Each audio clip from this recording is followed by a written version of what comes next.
factory team for the World Rally Championship next year. François Delacour and Bruno Thierry, the two drivers. No factory Fords as such, but Ford will be giving full support to the RAS team as it carries its banner in the World Series. Toyota has selected Grifoni as its official Group N World Championship representative for 1995. The drivers will be Mohamed bin Sayalem and Freddie Loire. Well, back to France. Formula 2 has always been dominated by the Renault Clios, and more particularly the Renault Clio Williams. Thus it was again in 1994, the last year at Formula 2 before the kit cars come on in strength. Renault entered no less than 4 official DIAC team cars in 1994 with Jean-Pierre Ragnotti, Alain Aurier, Philippe Bogalski and Serge Jourdan. And Renault won all 11 rallies in Formula 2 this year. 1, 2, 3 in the French Formula 2 Championship. Ragnotti champion in front of Aurier and Bogalski. All this, of course, meant a lot to Renault Sport, particularly to rally director Patrick Landau. So many different cars this year. We had a very good championship in Formula 2. The last rally in Var was really surprising. We had a very good race against Peugeot and Citroën, and both of those were sometimes in front of our Renaults. One thing that really impressed me on the Rallye du Var is that on a 33-kilometre stage, we had 5 different Formula 2 cars covered by just 5 seconds. That shows how competitive Formula 2 is nowadays. Well, until recently, Renault was the only constructor officially entering in 1995 with the Clio kit car. Others have followed since, of course, Peugeot, Citroën, Skoda and Nissan. But the Formula 2 Peugeot 306 first appeared in the Rouergue Rally, round 6 of the French Championship. And indeed it proved to be the Clio's main adversary by the end of the season.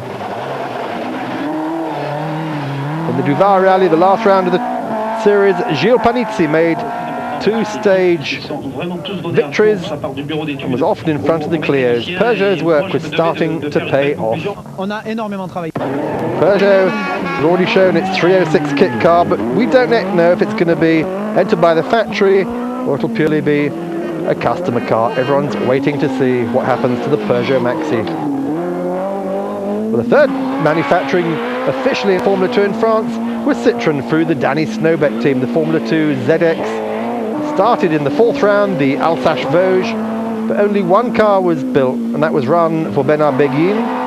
He retired in the first stage with transmission failure, so the ZX then became competitive in stages during the year, really reaching its peak on the last Rallye du Var, where Patrick Magode brought it home in 5th place overall. Guy Frekelen, a man most of you know from the Barry Dakars as Citroën sport director, said the Snowbeck team really proved they have the potential to run the car and to build the car, and had a good performance level here in the Var. We're very pleased about it. By the end of the year, Citroën and the Snowbeck team were really almost up with the Clios. But Citroën had a lot of bad luck. They had too many retirements, and they ran out of time as well. Well, Danny Snowbeck, in between his rallying, racing and ice racing activities, told us that this kind of 2-litre car, small engine and 2-wheel drive, front drive, needs a lot of practice to get it set up right. Our problem was a lack of time and the fact that all the rallies except the Var were run in the rain. That really didn't help us to find the optimum settings for the suspension, the transmission, the braking, everything to do with the car.